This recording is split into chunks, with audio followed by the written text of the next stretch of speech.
you're so talented and your stuff looks so good and people are telling you what they want from you. But it sounds to me like there's this fear and this overthinking of, if I let it grow, I don't know how I'm going to do it. So maybe I just stay safe and don't grow it. Hi, I'm Jacqueline Snyder, and this is the Product Boss Podcast. I've helped launch and grow thousands of product-based businesses, even one of my own. And over the last 20 years, I've seen behind the scenes of businesses just like yours. Whether they are makers, manufacturers, artists, or food and beverage businesses, I have spent so many hours studying it all. I've discovered what makes them successful. What are mistakes they could avoid? How did they turn an idea into successful business? And what are strategies they have used to make more sales and be discovered by more customers? This is what this show is all about. Whether you're just starting out or you're looking to become $1 million product boss, I'm here to give you the permission to chase your dreams, no matter how big or small. All you need is the right mindset, a little courage, strategy, and support, and you too can be the next $1 million product boss. Let's do this. Hey, product bosses. So today's coaching session is about something I see come up all the time. When you're the person creating your product, how do you scale without creating an endless amount of work for yourself? That's just one of the problems I'm tackling with Suzanne, who sells unique ceramics to high-end customers. She's currently busy working with local restaurants and collaborating with other artists, but she wants to start focusing on getting in front of her customers directly. What's her path to finding the right customers and getting her brand out there? Let's dive in and find out. Suzanne, really excited to work with you today and to dig in this coaching call with you and your ceramics business, but tell me a little bit about it. So I make ceramics, mostly dinnerware, serving pieces. I would say for someone who wants something a little bit different, what I mean is I've always been anti-trend, but also minimalist.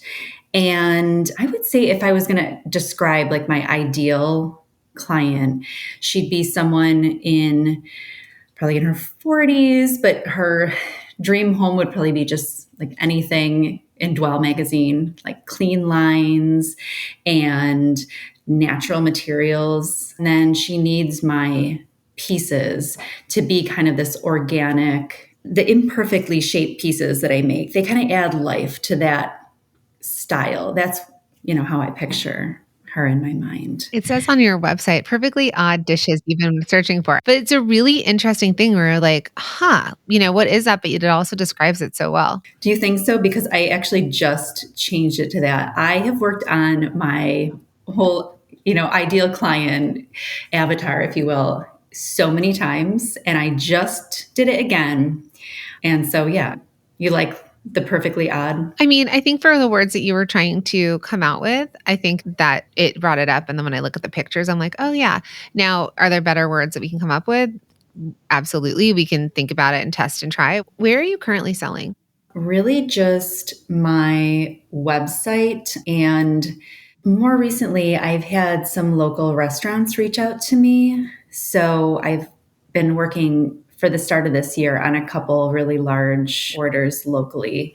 I was really focusing on Instagram in the past and just getting email subscribers and then, emailing regularly and getting sales through my website that way. But I feel like I'm ready for kind of a different path this year. And then in the meantime, having these restaurant orders, that's been a lot of work for me to do to kind of have. So I guess while I already know what I'm making for the restaurants, I'm kind of thinking about this next direction, the strategy, like what's going to make the most sense for the rest of the year. So success leaves clues. So I want you to just see that while your Instagram is beautiful, yes, it's hard to grow organically on Instagram. Our program SOS, Standout Society, like that's one of the things I know that people struggle with is like, how do we get in front of more customers? And well, Multi-Stream Machine teaches you how to do that using other channels.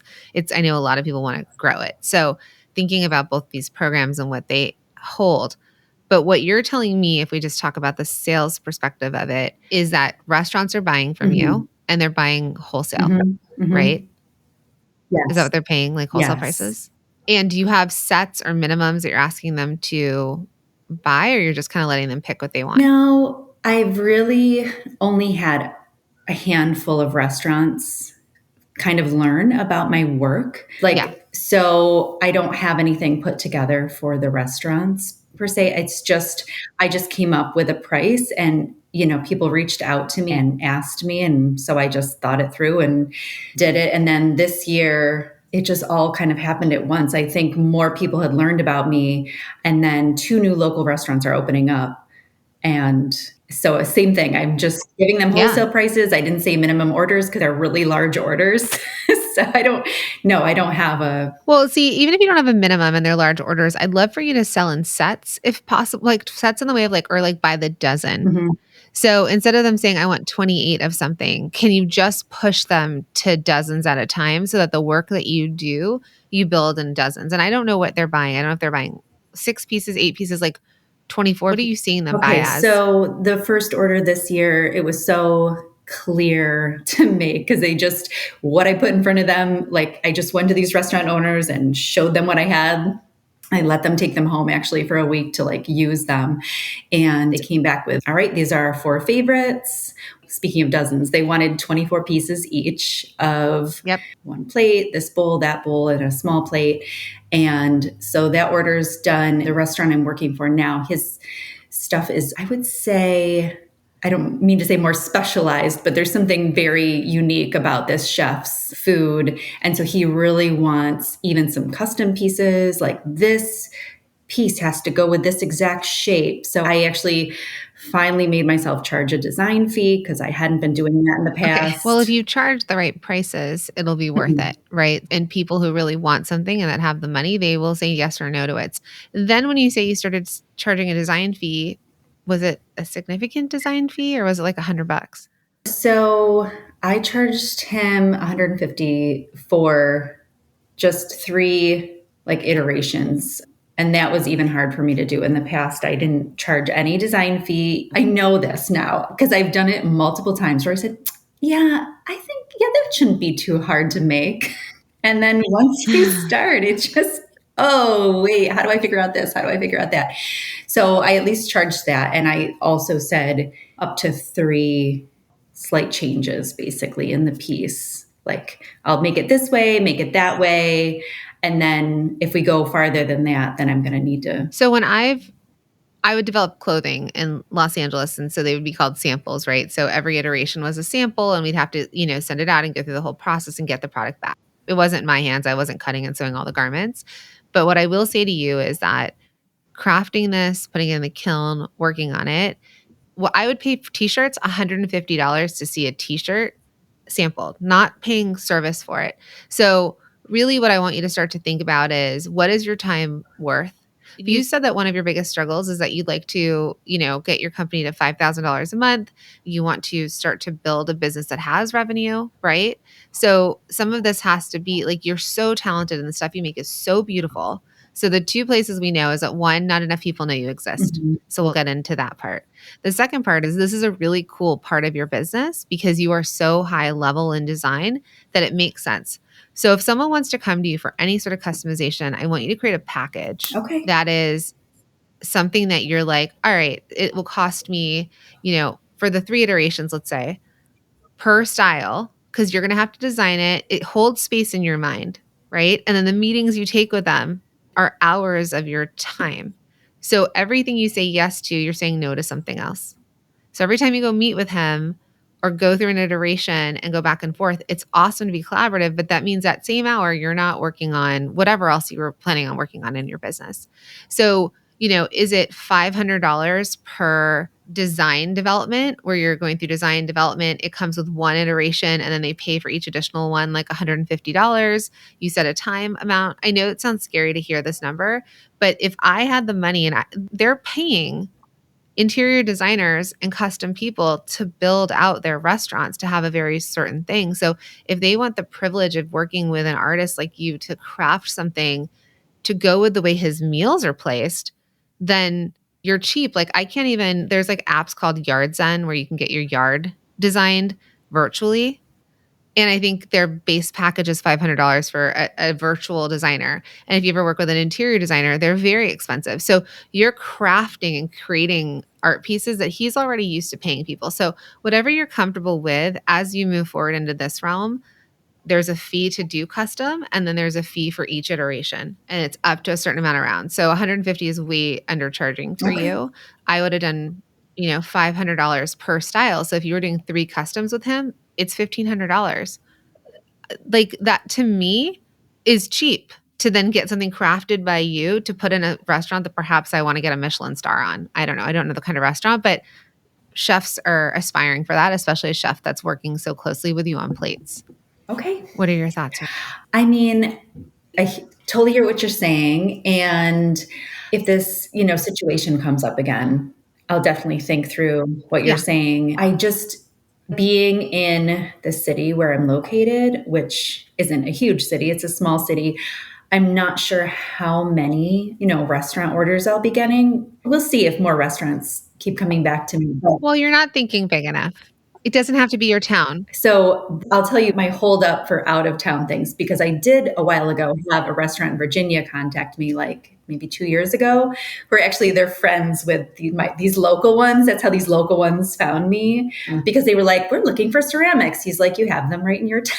But the shipping, the packing and the Yeah, shipping but of they pay all for the those shipping. pieces. I know, but the packing, I spend so much time Okay, packing but here's orders. the deal. If you're making money, if your business starts to make money, my goal for you is you're no longer packing your orders. So we know that there's the 2 places that product people bottleneck are the making and then the fulfillment.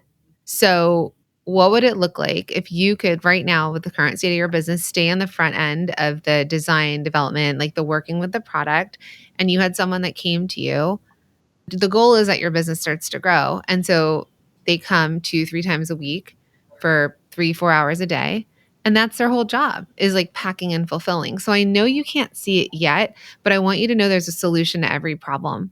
So don't block yourself off, because what's happening is most restaurants aren't going to all want the same plates, because then they're going to look alike, Mhm. especially if it's a small town. So you probably are at your max in your town, but they have friends that are in the industry. They're going to come visit. They're going to, these are amazing, or they know people, and they're going to be like, contact Suzanne. And so don't say no to it. But if you charge the right amount, if you have minimums, if all of a sudden you're making $10,000, $15,000, $20,000 a session, you can go hire somebody for, let's say, $15 an hour. I don't know. I'm going to round up to $20 an hour.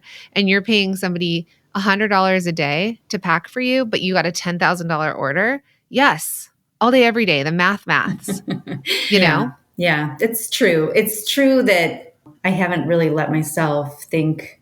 I mean, I've thought about those things, but it's the whole, having my studio in my house like I do. And then the thought of like, would I have someone coming into my house to do that?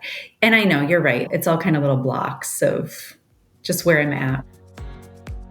One thing that keeps businesses from growing is that we, as operators, get stuck in thinking at the level we're currently at.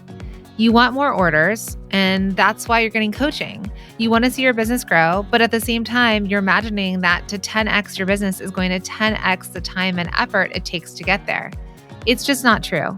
You can hire, you can outsource, you can find ways to do more work in less time as you scale and grow your business. Don't hold yourself back by thinking small. You have to think big in order to grow. Are you an overthinker? Yeah. Would you Oh, say you sure. overthink? Definitely. I mean, I would say I'm a blend of, sometimes like insanely optimistic, where I think anything's possible, like to the extreme without any practicality linked to it. But yes, then, sure. I mean, we all get stuck in our lives, our day to day. I'm homeschooling. My kids are here. Like, am I going to have someone coming in my basement? And I would need better systems really for packing is one thing. So, one thing I'm sensing from you right now is that you're the reason you're not growing, because it sounds like there's a lot of noise that's getting in the way of you doing the things perhaps would be the way, like you're doing them, but like in a safe way because you're like, can't grow because I can't have anyone in my basement doing this. So I'm just going to hold back. Or yeah, I could sell to other restaurants, but then if it gets too big, then I'm going to have to pack them all and I don't want to do it. And our brain is going to, and I'm not saying that I don't think this all the time. My husband had to talk me off a ledge this morning. He's like, you're talking real negative to yourself. And what do you think your results are going to be? And I was like, yeah, I know, but I'm in it. So leave me alone. Think that you're so talented and your stuff looks so good and people are telling you what they want from you. But it sounds to me like there's this fear and this overthinking of if I let it grow, I don't know how I'm going to do it. So maybe I just stay safe and don't grow it. And it could be subconsciously. That's definitely, I've been aware of that. And I would say that probably if we end up talking next about just my other thoughts as far as a different way to grow of more, direct selling to people, like getting an audience. I guess what I was thinking was that I've just realized now with making these larger orders for the restaurants, kind of the capacity of like what I can make like in a month. And could I grow my audience to where I'm selling more directly, so making more retail prices, at least to grow in that way in the coming months, like after these restaurant orders are done. I was trying to figure out like the Well, maximum way to kind of max profits for where I'm at right now. so what I want you to realize is you're at capacity right now because you're a solo person and the product takes a long time. Same thing. If you grow it, you can hire people that you train that are other artists on how to do parts, whether they learn to shape the bowl or they're the ones who put it in the kiln and they glaze it or whatever the process is, you will teach parts of processes. Maybe there's someone that bring on and they're the person who does like bowls and platters, or I don't know, something simpler. And then you do some of the more sophisticated pieces. But I've worked with many pottery companies at this point that have scaled to Mhm. multiple millions, and they are still smaller studios. The artist like you is still there. So one of them, she was on the podcast a long time ago, is Virginia Sin, and Sin is her company. And she sells that at CB2. So it's still all handmade, I think, in New York, as last I saw. And if you follow her on social media, you'll see like she shows how they make the product, but there's just a lot more people making it. So currently in your basement, as is, no, it may not be completely possible, but maybe eventually it expands into like a worker's warehouse, or one person you do trust and bring into your house and they're down in the basement while you're homeschooling upstairs, for example. On Fridays they make plates and they could make X amount of plates on that Friday. They put them in the kiln. We know how long that process takes. And Mondays they put in the bowls, right? So you then start to work in blocks and batches. So what might be interesting is like if you have stock that we can buy from, and certain things might take longer, but if you could start building up stock and then whatever you sell to me, whatever you put in front of me and you position, and you're like on your website right now, I go and there's like dinner plates. I'm going to buy what you show me. So if you showed me an entire tablescape, I'm going to buy that. So you get to choose what you feel like selling. And then you can kind of not promote the other stuff, or that stuff could be on wait list or pre-orders because they're sold out as of right now. Does that make sense? Yeah, and I don't always have it like that on my site. It's just really because I'm doing these restaurant orders right now. So I think that what's beautiful and amazing about what's happening for you right now is you're testing your capacity on a bigger order. Like it's going to be more apparent to you where the bottlenecks are. So that if you're like, oh, okay, so let's start getting $6,000 worth of orders a month, or let's start getting $10,000 worth of orders a month, whatever it is. And however you get it, you're just going to be like, oh, here's where our capacity is. Here's where our bottlenecks are happening. How do I optimize and systemize this process so that I can grow? Because you get to control what happens in your business in the way of, I'm looking at your cheese platters. It says only 3 remaining, right? So if you wanted to sell those 3, all you have to do is send an email about it or post it. I'm not saying that like you have all the traffic there, but I'm just going to give examples. Post it on social media and be like, only 3 left. You send an email, only 3 of these. You just have to communicate to your customers like, hey, I want to sell this thing. So a really good example, once we had someone in our mastermind, she had this like lemon bowl that she had made. And she's like, it's really expensive. It's $400. It's one of my more expensive pieces. People aren't buying it. And so we said to her, we're like, well, have you tried to sell it? Because it was up on a shelf in her store.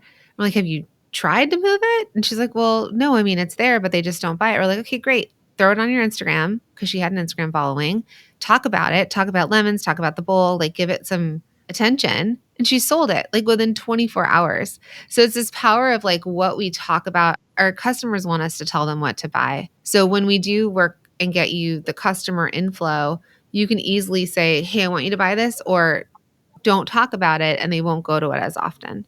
Does that make sense? Yeah, I mean, and I definitely do that. I sold a ton that way. Right before Christmas, I got invited to this local country club, and it was like 5 weeks out. And I know I was like debating because of the whole like not making brand new things, the bestsellers, right? Like, but I was thinking, okay, holidays, like I don't have any little easy to buy holiday stuff.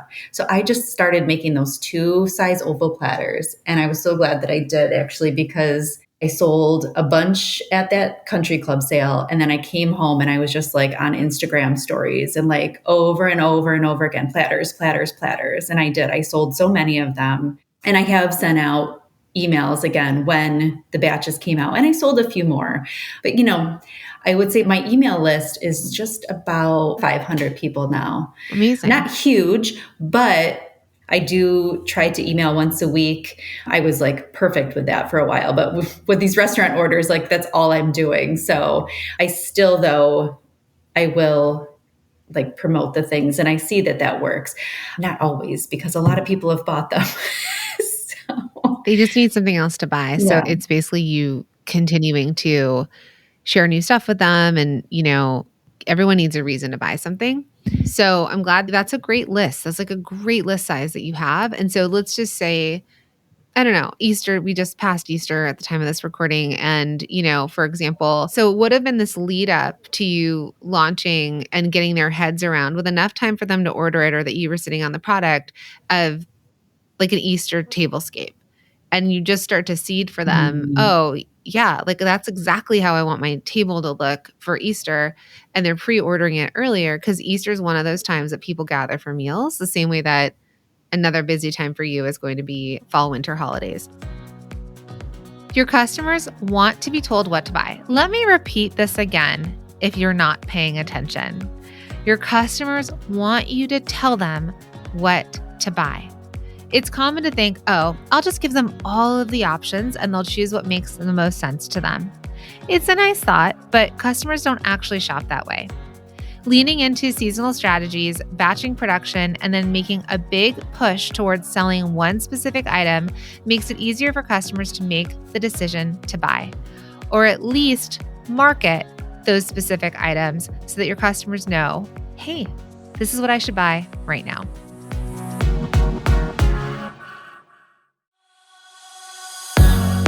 Oh my goodness, friends, have you heard that we just launched a brand new program called Standout Society, your 8-week product biz breakthrough to getting more customers and standing out in a crowded market? Listen, I know that product business owners, they need to learn how to get paying customers and stand out in a crowded market without all the things, right? Without lowering your prices, without paying for ads, without thinking you need to do all these other things. Tim Ferriss had this quote, and he said, even if you have the best possible version of what it is you're selling, if no one knows about it in the first place, then you don't have a market. So this brand new program is for literally anyone who sells products, whether you're just starting out or you've been in business for years. If you're a business that needs customers and you're struggling to reach your ideal audience and get them to convert to sales, then this is for you. Now, I am so excited because I'm teaching this totally live. It's the very, very, very first time that we're launching it. I'm teaching it live over 8 weeks, and it will actually be the only time I teach this live. So if you decide to join in the future, which you totally can, I can't promise that the price will ever be this low, and I know that I will not be teaching it live again. So if you're like, I want this, let's do this over the next 8 weeks. Let's do it together, my friends. All you have to do is head to theproductboss.com/SOS, theproductboss.com/SOS, because here's the deal. We're going to dig into the 4 foundational bits of your business that I think so many people have missed. They've gone from coming up with the idea, making the product, and jumped straight to selling it. But here's the deal. No amount of trainings or courses or tactics or anything that I teach you in any of my other programs are going to work if you don't have clear clear foundations in your business. And I know that that's not like the sexiest thing to hear, but guess what is? Getting more customers. So if you're feeling fuzzy and unfocused and frustrated and you're like, I'm trying to do this, but I don't know what to do, this is the time that we have to go back in and think this is what we have to do. So the Standout Society, the whole goal to this is to have you have a breakthrough in your business over the next 8 weeks, because I want to help you get more customers and stand out in a crowded market. So head to theproductboss.com/SOS, theproductboss.com/SOS, and I cannot wait to see you inside. So I know you said you wanted to get to some of your next questions. So what do you want to dig into? Like, where would you like to take it? What I was thinking about as I looked through the last few years, just of how things have gone. Like last year, I thought I was taking a step to kind of grow my audience, because before that, I had really just like a handful of women had found me and just were buying so much of my stuff. And I was like, if I could just get a few more of these people who just love my stuff, that would be great. And I ended up doing this collaboration with a pretty well-known designer. It was an awesome experience, but I think I grew my audience to this collaborative collection, which is not the way that my things look. It was different. It was very colorful. Like we designed it together. So it was an amazing experience. But I was like, okay, I did, like I said, grow my audience, but I was just thinking that it would be far smarter at this point to find some ways to really just, direct traffic differently. I was thinking of, specifically like the times when people buy, which is when they're redesigning their kitchen. Was kind of like thinking about this whole like kitchen redesign. I was thinking of content, like how I can draw more people in. So I was thinking of that time. And also a couple summers ago, I had a bride register, like using one of those sites that you can register anything on. So just those two ideas, what I was kind of thinking of developing content around that, like one, writing a story on how to kind of like a how-to story, how to register using these sites, like register, handmade pottery, that kind of thing. And I really want to start leaning more heavily into Pinterest versus Instagram. That's why this year I've been just doing stories, keeping my most days stories going with Instagram. But one thing that I wrote, like a blog post a few years ago on Pinterest, is still bringing traffic to my website right now. And I just thought I want to put my effort into something that's going to be more this evergreen versus, the social media that just kind of disappears and you feel like you have to work so much on it. Like I was working so much on Instagram for a while and I gained people, but just, Yeah. I mean, so what you're saying is, and this is inside of MSM. So the SEO module where we teach you about how to get people in the back door. And then since you know how to use Pinterest, use it for that, because it's exactly what you're saying is people are searching for a solution to a problem, or they're searching for a look. So when I go on Pinterest, I might be like yesterday when I was like, I'm going to reorganize my whole fridge. That was the mood I was in.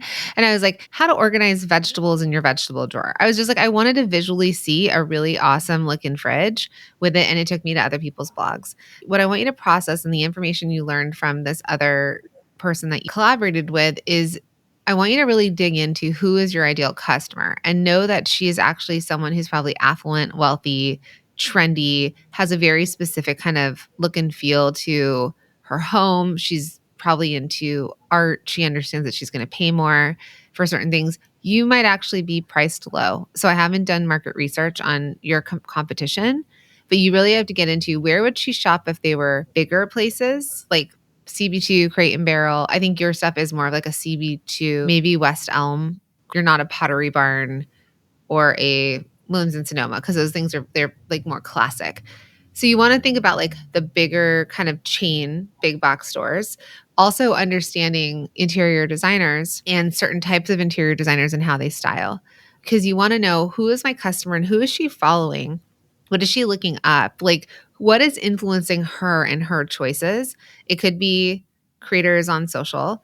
It could be, I know I follow certain interior designers that I align with for certain things.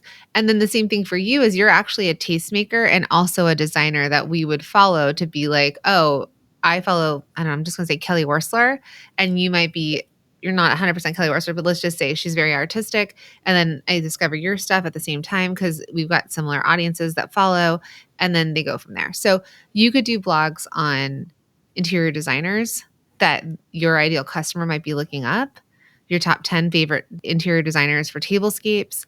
But I want you to come up with things that actually are going to attract your ideal customer and what she would look for, which is a more elevated, high-end, design-aware customer. It's not a person who goes and buys her plates from Target in a box. I've been her, but that's not your customer. You're not looking for the person who's going for the plastic. Like you're someone who like you said, it doesn't break. So they covet it. They'll pay a lot for it. And I see that in the chefs that you're working with and in the way you present forward. So any kind of content you make, I want it to just be aligned with like it's like a fishing line and you want to reel in the ideal people for you. What would she be searching for? So I do think that Pinterest is a really excellent way for you to do this. And you could also do, I don't always tell people to do a freebie download, but you, let's say, could potentially do one. There's been a thing that I've done before where it's like how to make my bed and set up my pillows, to look like a hotel room. So you could have a tablescape set up if you thought that your ideal customer wanted to know, like, there's a plate go on top of the plate and the forks and the knives and like the way to do the napkins. You could do an opt-in like that. You don't need to. But, you just think of other ways to get people in because we want to get their email addresses. We want to keep growing that list. So I agree with that part. The second thing you said that you've worked in collaboration. So I do think it would be interesting for you to kind of where I was going also was if you find interior designers that you can collaborate with. I saw on your blog, which is old, it's from 2021. It's under stories and it's the charcuterie boards in progress. That's the one that everyone comes to from Pinterest. And I think it's so cool. Oh, really? Funny. So you're also getting data that people are coming and they're looking for them, but you don't actually have. So that is actually a really cool product to consider because you said people are still coming for it or understanding like, how do I subsidize it? So why handmade ceramics make food taste better? I don't know that that's something I'm looking for, but I might be looking for a charcuterie board and that might be how you got posted. Pinterest is a search engine. So people go to Pinterest to search, how do I pack for a European vacation? How do I make my bed? How to plan for my wedding? All of that, like Pinterest is not a social media platform, it's a search. So you want to look at then what would my ideal customer come to Pinterest to search and how can I meet her? So maybe board design. There's some amazing Instagram people that do charcuterie boards and you can actually do a collab with them that you're like, let's do like a thing. I'm going to send you a charcuterie board. Could you use it and design it? Right. And then you do a collab and maybe it's a giveaway for one of their followers. So these are ways to follow the clues that are being left for you and thinking about the right types of collaborations for you, where really it might be people using your product. They could do giveaways. They can do a giveaway for a gift card, whatever it is, because your stuff is so cool. You don't have a flooded market of competition. Sure, there's pottery people, but this stuff is you and your art. So it's actually coveted. Most people don't know it exists yet. I think your price point is very accessible. It might be too low, but it's just the awareness of your brand actually existing out there. Okay. So when you were saying collaborations, you just mean like that kind of, like the example of, you said charcuterie board and someone who does charcuterie, not like, because the collaboration I did last year with, it was actually Alvin Wayne. Was it was Alvin Wayne, awesome designer and even just amazing person. It was great, but the project was like 6 months from start to finish, from us working on it to the making, like the glaze testing. Oh my gosh, it's so much time. So it was great. And I really have gotten a larger network of interior designers because I do also find that interior designers are very drawn to my pieces. So that's been great too. I grew my network in that way and I just met some great people. So that, there were definitely benefits to it. I think with where I'm at right now, I don't think it wasn't your aesthetic. So the collaboration you did was a collaboration, but outside of your aesthetic. So when you do a collab like that, there's reasons. One, there's just like the revenue that potentially you'll make by selling it, but you do have to think further. So I'm doing an event coming up that's a podcasting event where I'm going to be speaking about being a podcaster to other podcasters. So I had to make a decision that I was going there and I wasn't going to grow my product boss audience because they're not product people. So if my team looks at it, my team might be like, this is actually, what's the ROI on this? What is the reason you're doing this? And I have to come up with a good reason. I'm doing it because I love the person hosting it, because I want to share the information I have about it. It's something that I'd like to do, but it doesn't have the result that I want for my business. So yeah, a bunch of people might get to know me. So this is how I flipped it. I was like, okay, I'm going to do this, and I'm actually going to let these podcasters know that if they have product people in their audience, they can come and we're going to give them a freebie on how to help product people in their audience. So I'm trying to work it that I can still be helpful to them. They have an awareness of me, but they're not my ideal customer. So how can they share it with my ideal customer? So you just have to think about this for everything you say yes to. And this is really cool because when you do collaborations, it validates you, I guess, right? We at the Product Boss kicked off in the very beginning because we had Cratejoy approach us. We had 10 episodes out, maybe 1,000 people listened. We never even told them the numbers, but Cratejoy is a platform for subscription businesses, and they knew that we had a product podcast. And so they paid us a lot of money to do a collab with them. And how do we teach subscription boxes? We don't. But that was the very, very beginning. Everyone that came into us is oh, we found you through Cratejoy. We found you through Cratejoy. So it was good because that was the next thing that set us up. So just use what you did as a lift off point. If you do other collaborations, maybe it's with interior designers, but they align with it. So it's they might help you with the shape, but it's in your aesthetic. And I love that for you as maybe once a year you do some sort of collab. And that's an extra lift. But what works for you is the awareness in front of other people's audiences. So when where I'm looking is everybody comes for this charcuterie board. Charcuterie boards have been a trend. So you should be making them, or maybe you're not because they don't work, but let's say you go back into them. Then you search social media. You can find it through people on Instagram. You can find it through Pinterest, charcuterie boards. There's people who plate them, that do them, that teach them. There's people who do workshops for them. And if they have an audience of people that follow them because they want to mimic that look, collaborate with them, send them a board. And that's going to get you, because now people are going to be I want to recreate that look. I'm coming to Suzanne to buy the charcuterie board. And that's how you start to blow through product. And you're I'm doing this collab. I'm going to have 25 of them ready. And that's my goal, to sell 25, right? And you might blow through that really easy. Does that make sense? Yep. No, I was just thinking the fact that I don't have Shopify, that's also something I've been wondering about. You don't have Shopify? No. Okay. Your website's pretty. So what do you use? I use Square, which I don't wish that I started out with them, but I did. And I am where I am. So I feel it has a few features that just aren't really user friendly they give my customers questions, I guess. So I love Shopify because it grows with you, right? So, and I'm not promoting it because, I have an affiliate link, but I'm promoting it because I believe in it as a product that allows for small business owners in the beginning to use templates that are optimized for e-commerce, which is what it is when you sell online.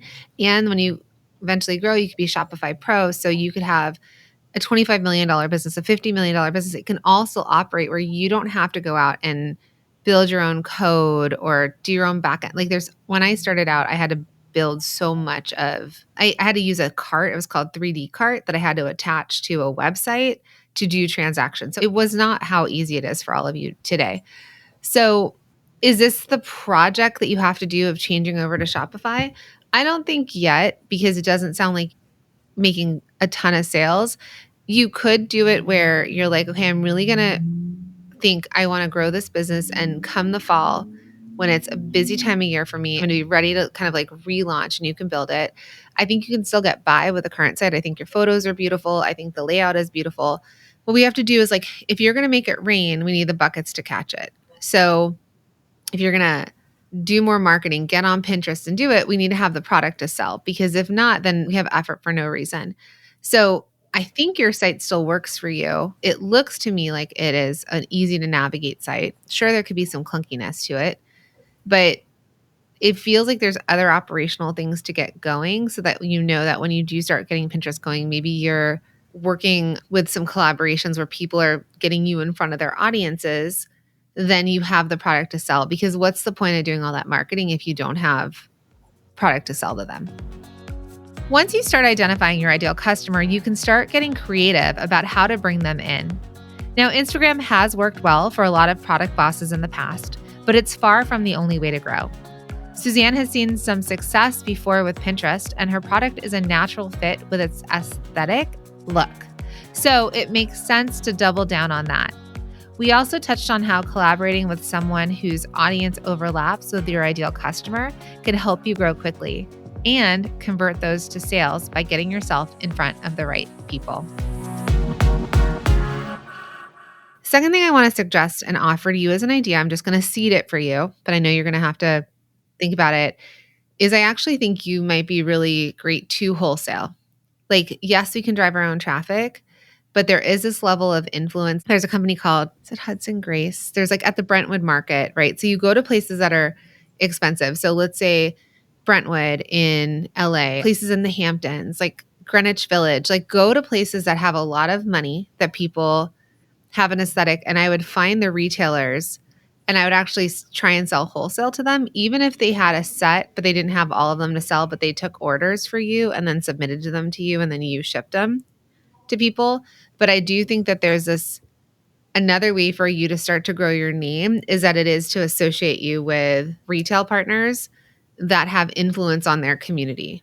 So I just want to seed the idea of wholesale for you long term, because that to me seems like an easier lever for you to pull than growing I know you're not going to necessarily do Instagram, but like driving your own traffic to your own website.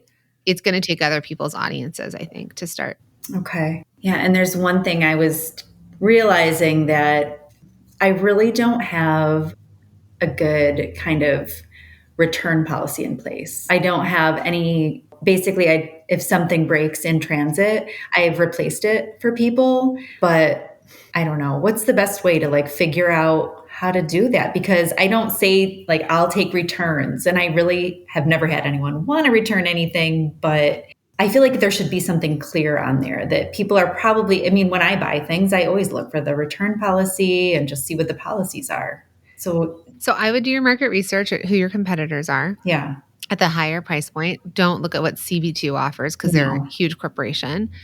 But like go look at other companies and say like, what is their return policy? Now, a lot breaks in shipping pottery, but I would look at them and I would say, what do you like from what they have and what don't you like? And then make your own version of it. So I would go and look at similar high-end companies that sell pottery.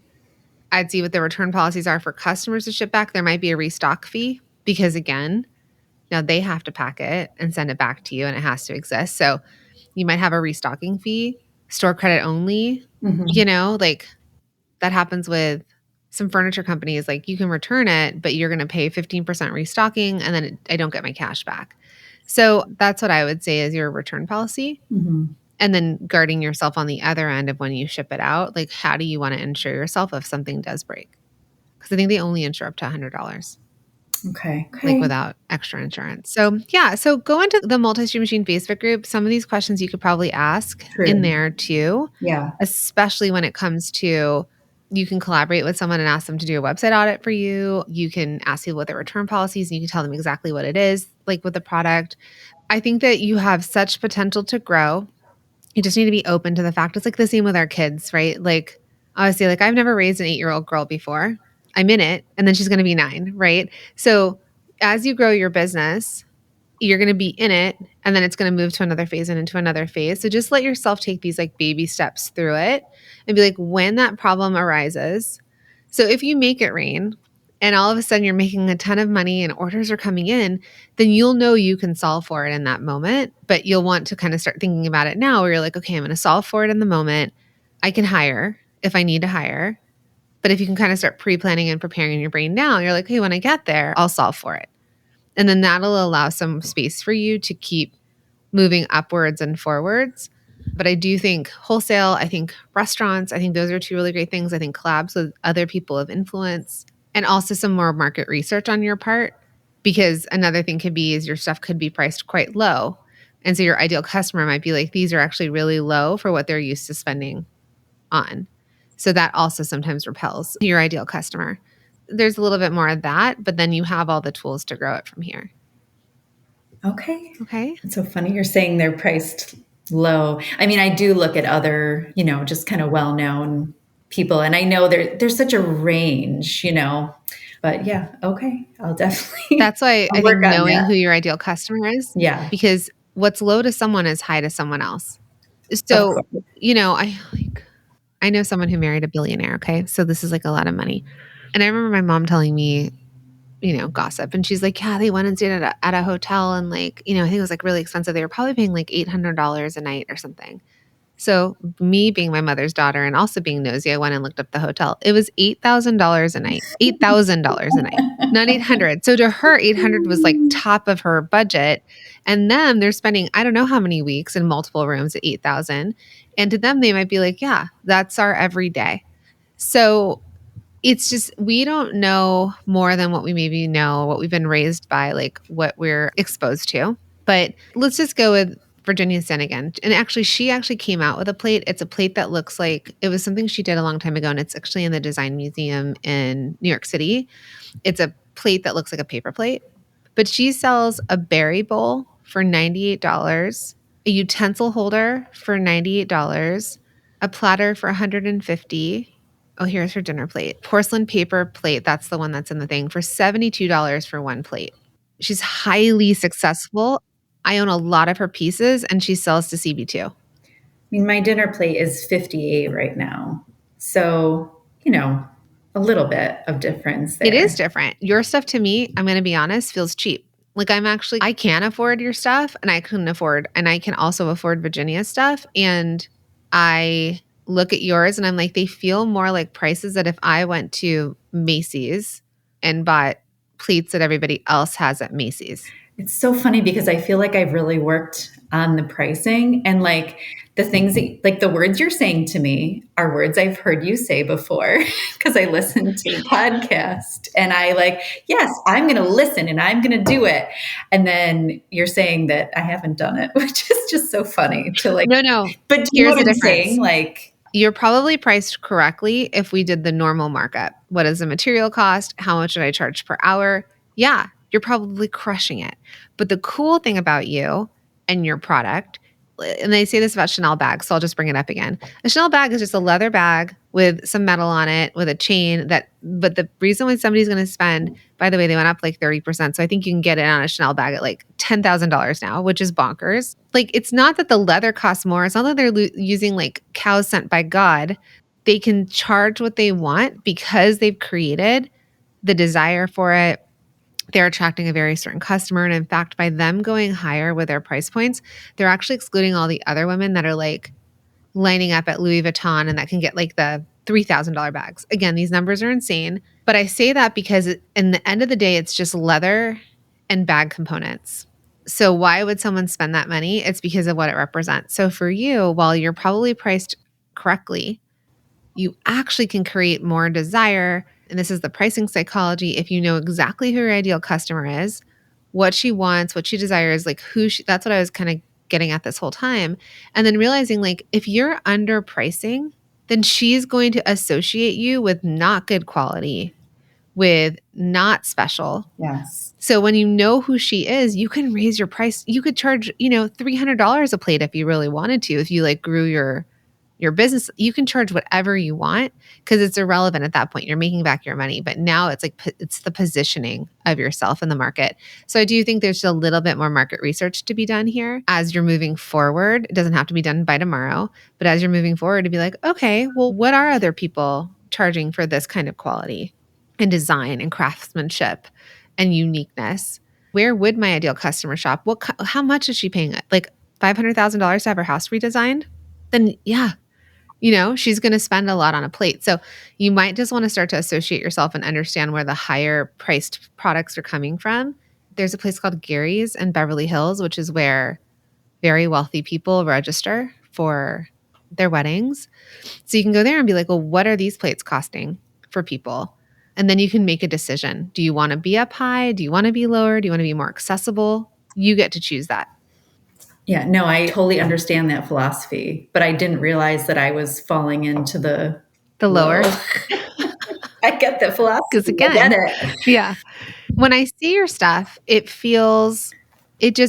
I want you to be different than cost plus world market, right? Like I want you to be, because I do have bowls that are irregular, that are cost plus world market. And just, they don't look like yours. They're shiny. They're not as cool, but they need to be knocking you off. Like it needs to be like, this is the standard. And then, so it needs to be elevated in a level. So it's not your design, but it might be the pricing. But this is just from me talking to you for like 15 minutes. So it doesn't mean that it's the exact thing to do, but I would like you to dig in a little bit more.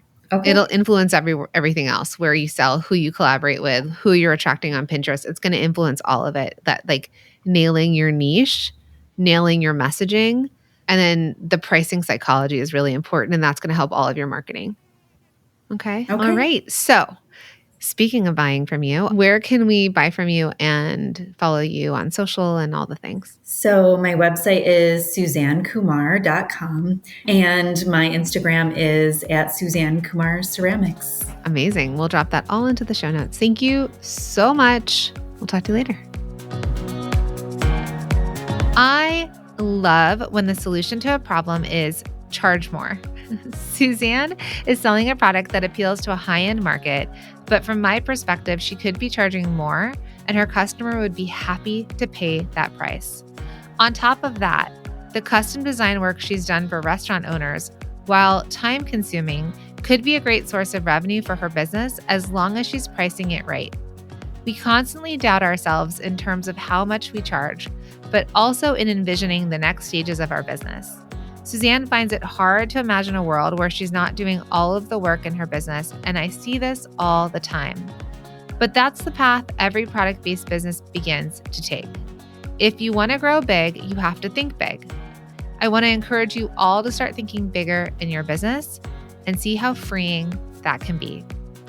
If this episode was inspirational, would you mind passing it along and sending it to another product-based business owner that you may know?